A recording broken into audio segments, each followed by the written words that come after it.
Love you, Swami.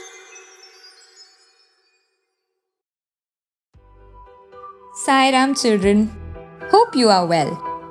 Look around your home and your street. Did you spot any leaves? What colors are the leaves you see?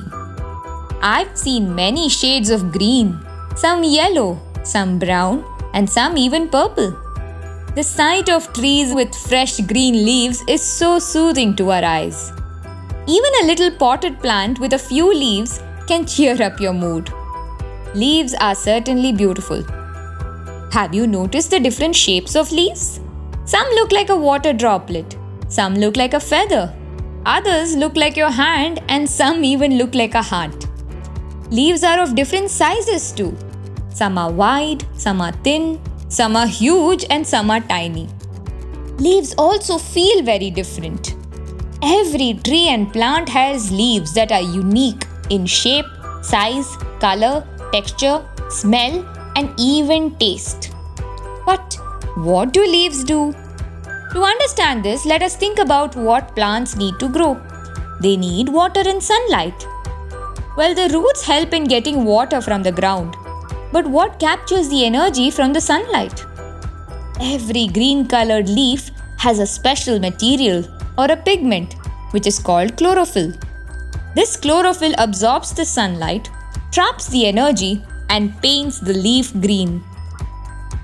Have you noticed that the leaves of a plant and tree move and grow towards sunlight? They do so in order to receive as much sunlight as possible. They are dedicatedly moving towards their goal. Interestingly, the plants and trees also ensure that not a single leaf will block the others. This is possible because of the beautiful ways in which the leaves arrange themselves. They arrange themselves on opposite sides of the stem, or twisting around in a whirl, or they are arranged alternately. Have you noticed the topmost leaves in a forest? They are very small and thin. The older leaves at the bottom spread wide in order to catch as much sunlight as possible. What can we learn from this? When we work towards achieving our goals, it is important to not be an obstacle in other people's way. We must work with dedication and focus, just like the leaves. What do the leaves need the sunlight for? Imagine the tiniest of little workers inside every leaf, tinier than a grain of sand. These are the cells. The cells work hard to use the sunlight to split the water molecules into hydrogen and oxygen. The little cells use the hydrogen to make their own food, and the oxygen is let out as waste. However, for animals and humans like us, oxygen is not a waste. It's a treasure. We breathe in the oxygen to stay alive. If it weren't for those tiny cells inside leaves, we wouldn't be breathing oxygen. Along with the hydrogen, the leaf cells need one more ingredient to make food. They need carbon. When animals and humans breathe out the waste air from our body, it is called as carbon dioxide. The leaves quickly take in the carbon dioxide through their little openings called stomata. Using the carbon from the air and hydrogen from the water, leaves make food for themselves. That is pretty smart of them. The leaves not only make food for themselves, but for the entire plant. They share whatever they make with the roots, trunk, flowers, and fruits. They even share the food they make with us.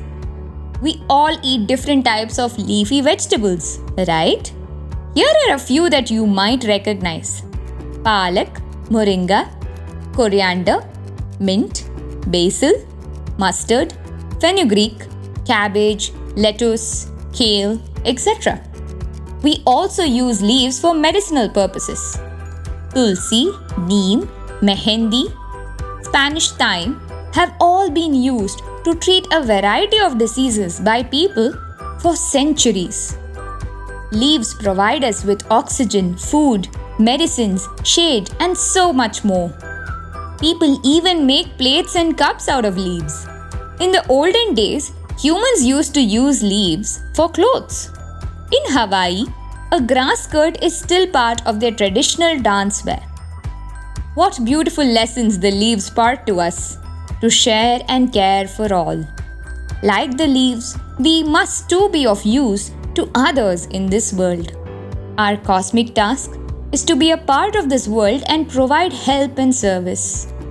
Sri Sathya Sai Baba says, if you lift the hand to serve, to help, to console, to encourage another man, you are lifting it for God, because in every man is God.